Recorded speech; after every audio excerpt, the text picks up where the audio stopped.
안녕하세요. 켄입니다. 노아 학생의 숙제 첨삭을 좀 하려고 하는데요. 수동태가 어렵다는 말을 두 번 했어요. 한 번은 카톡에서, 두 번 다 카톡인데, 어제 수업 전에 한 번, 어제 수업 후에 한 번. 근데 수업 중에 더 물어볼 부분이나 잘 모르겠는 부분이 있는지 물었을 땐 단순히 전치사만 물어서 수동태 부분 기억은 하고 있었는데 말은 하지 않았어. 이래서 안 한 거거든요. 근데 잠깐만, 수동태가 어려워도 별 수가 없는 게 그냥 그게 약속이라서 이는 어찌 보면 단순 암기의 영역이다. 그래도 설명할게요.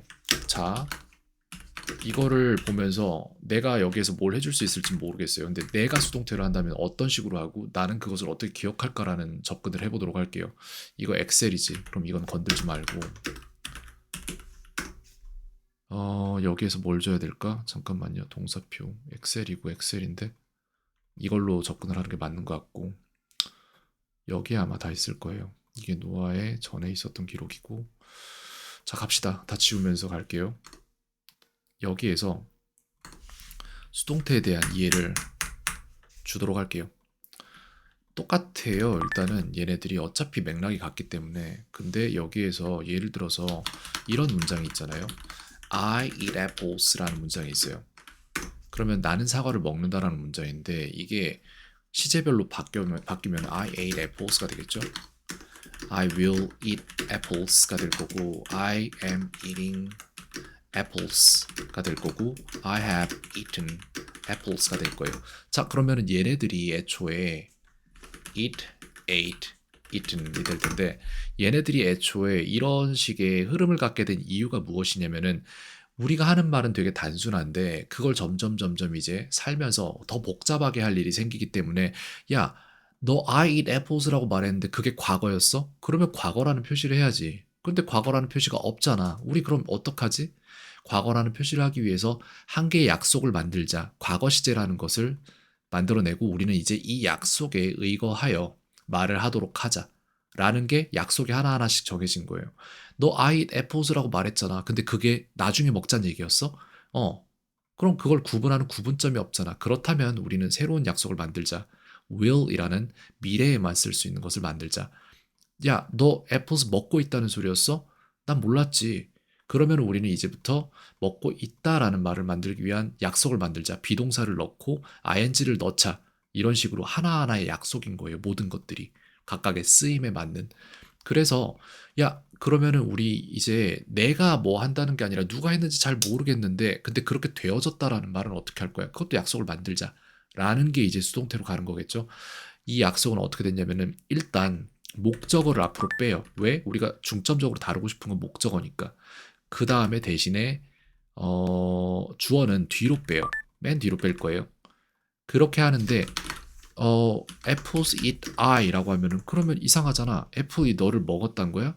그러면 내가 이해를 못 하잖아. 우리 새로운 약속을 만들자.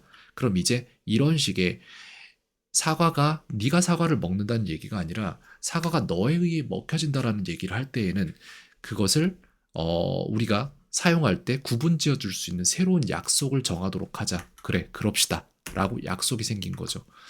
애플 주어 원래 목적어였던 주어 자리에 들어간 이것 뒤에 비동사를 넣자. 애플의 비동사는 are이 되니까 are. 그 다음에 it가 들어가면 헷갈리잖아.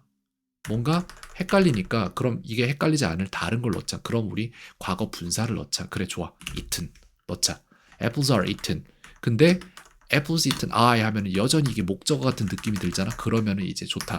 누구에 의해서라는 전치사가 존재하니까 by를 넣자. 근데 I라고 음, 대명사에서 주격 대명사로 그대로 쓰면은 너에 의해서가 되는데 뭔가 이상하잖아. 그러면은 목적격으로 바꾸자 우리 대명사를 me 이렇게 해서 이게 그냥 단순한 하나의 약속이에요. 1 더하기 1이 왜 2죠? 이렇게 물어보면은 저도 설명을 할 수가 없는 영역이거든요. 왜냐면은 너무 그냥 당연한 약속이 되어버렸기 때문에 물론 수학자들은 설명할 수 있겠고 이것 또한 과거로 막 흘러가서 뭐 라틴이나 그리스어 뭐 이쪽으로 해서 그거를 차용해서 가져오던 뭐 그 시절이 있었고 그때 당시에 이걸 약속했던 사람들이라면 그걸 설명해낼 수 있겠지만 지금의 저는 그걸 할 수가 없어요. 그렇기 때문에 그냥 '이렇게 됐을 것이다.'라고 유추할 수 있는 거예요. 그죠? 그러면은 이제 여기에서부터 새로운 문제가 발생해요. 그러면은 이제 여기에다가 우리가 원래 사용하던 시제도 갖다가 써야 될 텐데 '이거 어떡하지?'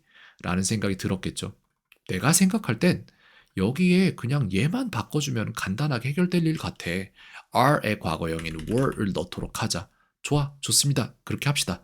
가 된 거예요. 그죠? 왜냐면 이거는 이런 우리가 원래 쓰던 능동태의 시제와도 어느 정도 맞닿는 부분이 있으니까 그냥 동사만 과거로 바꿔. 간단하잖아. 그치? 라고 된 거예요. 그럼 얘는 어떻게? 미래는 어떡하지? 미래도 마찬가지야. 너희 그냥 미래에는 항상 will 썼잖아. 그치? will 써. 이렇게 된 거예요. 그럼 are는 야 이 바보야. are는 조동사가 앞에 들어가면 당연히 원형으로 써야지. 그래 맞네. 그렇게 하자. be가 됐겠죠? 이렇게 된 거겠죠. 그 다음에 그러면은 현재 진행 시제는 어떡하지? 먹혀지고 있는 중일 수도 있잖아. 라고 하면은 apples are 그러면 이것도 똑같지. 비동사 쓰고 거기에 ing를 썼잖아. 뒤에다가 동사 원형에. 근데 are 다음에 그러니까 이렇게 된 거죠. are eaten인데 are 이거를 바꿔줘야 된다는 거예요. 그러면은 동사를 먼저 비동사를 주어 자리에 들어간 것 명사에 맞는 비동사를 쓰고 그 다음에 나온 것에 ing를 붙여준다. 근데 are도 요 뒤에도 원형이 나오니까 be가 되는 거예요. 이렇게 being eaten. 그러니까 어차피 쓰는 방법은 다 같아요. 최소한의 것만 바꾸면서 쓰는 약속을 정한 거예요. 그 다음 I have eaten apples 이것도 마찬가지로 이것도 어떻게 할 거야? 라고 하면은 야 현재 완료 시제에 identity는 have지 have나 has인데 apples면은 복수형이니까 has는 아니고 have잖아. 그 다음에 여기에 들어가는 비동사는 우리가 항상 과거 분사로 바꿨잖아. 그럼 are의 원형은 be고 be의 과거 분사형은 bene이잖아. 그럼 이렇게 하면 되겠네. 이렇게 된 거예요. 이게 원형이 된 거예요. 그래서 여기에. 그 다음에 여기다 붙여놓고 생각을 하면은 야 부정형은 우리 어떻게 만들지? 야 그냥 no 넣어. 뭘 고민을 해. Apples are not 너란 말이야. 이거 되는 거란 말이에요. 그죠? Apples were not. 그 다음에 apples will not be. 다 똑같아요. Apples are not being. 그 다음에 apples have not been. not만 넣으면 됩니다. 그럼 의문문은 어떻게 하지? 야 하던 대로 해. 뭘 고민을 해. 그냥 1번이랑 2번 자리 바꾸고 부정형으로 물어볼 거 아니니까 not만 빼면 되잖아. 그러면은 are를 빼고 얘가 are 이렇게 되겠죠? not을 빼고 물음표 넣으면 are apples eaten by me? 그럼 얘도 마찬가지란 말이에요. were를 빼주고 were apples not도 빼줘야겠죠? 그 다음에 이렇게 하면 되겠죠? 얘도 will 빼주고 똑같아요 모든 게 not 빼주고 얘도 2번 자리에 들어가는 거 빼주고 not 빼주고 얘도 2번 자리에 들어가는 거 빼주고 not 빼주고 물음표 됐네. 이런 식으로 된 거예요. 알겠죠? 여기에 있는 거에서 이게 파생이 됐을 텐데 파생이 됐을 때 기존의 유저들이 있단 말이에요. 사용하던 사람들. 그 사람들의 편의를 거스르면서 새로운 것을 만들 이유는 없죠. 그렇기 때문에 최소한의 것만 바꾸면서 최대한의 구분점을 만들고자 했던 걸 거고 그게 이런 방식일 거예요. 그렇기 때문에 이것은 어찌 보면 1 더하기 1이 왜 2죠? 라는 그 당연한 약속에 대해서 저한테 질문을 해준 건데 하지만 그럼에도 불구하고 제가 설명할 수 있는 최선의 설명은 여기에다 담았다고 저는 생각을 합니다. 요게 약간 도움이 될 수 있으면 좋겠어요. 여기까지 알려주는 걸로 하겠습니다. 켄이었습니다. 오늘 하루도 평온하세요.